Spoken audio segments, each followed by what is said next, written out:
Thank you very much, Presiding Officer, and let me join others in congratulating James in securing this debate and Sandra for stepping in to make sure that it got off to a good start. The CEDAR Network and the focus of tonight's debate is, of course, the branch in Glasgow, but the motion does make reference to the fact that we're talking about a branch of a wider network. I have met some of the partners of the CEDAR Network in Glasgow on previous occasions, people like Glasgow Women's Aid and, of course, Children First, who work right across Scotland.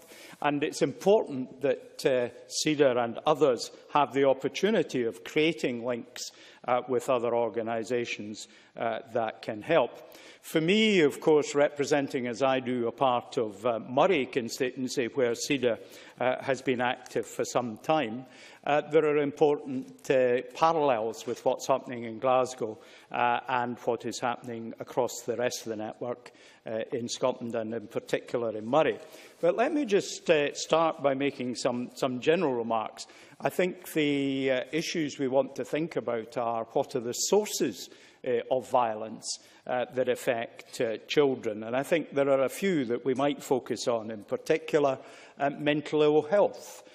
In the adults that are close to children can be a source of violence. Addictions, particularly drink and severe mind-distorting drugs such as crack cocaine.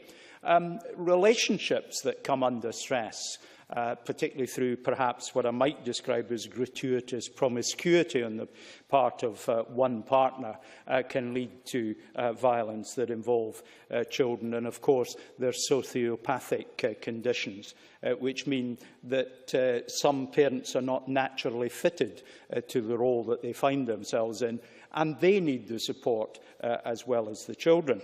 Now, I'm one of the fortunate majority who's not personally been exposed to this. Having said that, I do remember at some indeterminate point listening at some distance to an argument, and it's the only one I ever remember, between my parents. I've no idea what it was about, but it was sufficiently impressive. It wasn't raised voices, it was quite quiet, that I can actually remember it to this day. And when we're talking about much more severe interventions from parents and adults that are affecting children, I can, through that tiny example, my own life, see the effects that may be lifelong with youngsters. So the work of the CEDAR Network is a very important one in tackling the effects of domestic abuse on children.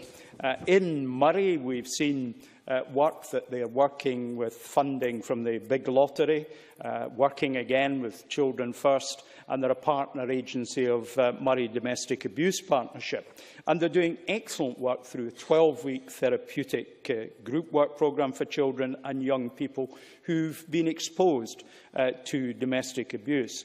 And mothers, too, have the opportunity to attend a group to support their children, because whatever we may think, in general terms, it is often at the mother's door that the remedy lies. I hope that more men step up the mark in their parental responsibilities as well.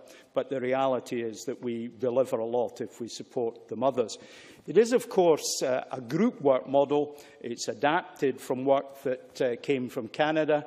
It's something that I hope the Minister will acknowledge in her summing up is well worth pursuing. We think that there may be as many as 100,000 children in Scotland living under the shadow of domestic abuse. That tells us how important this debate is, but more fundamentally, how significantly this Parliament should take tent of this issue and the work of the CEDAR Network in Glasgow and elsewhere in Scotland. Presiding Officer.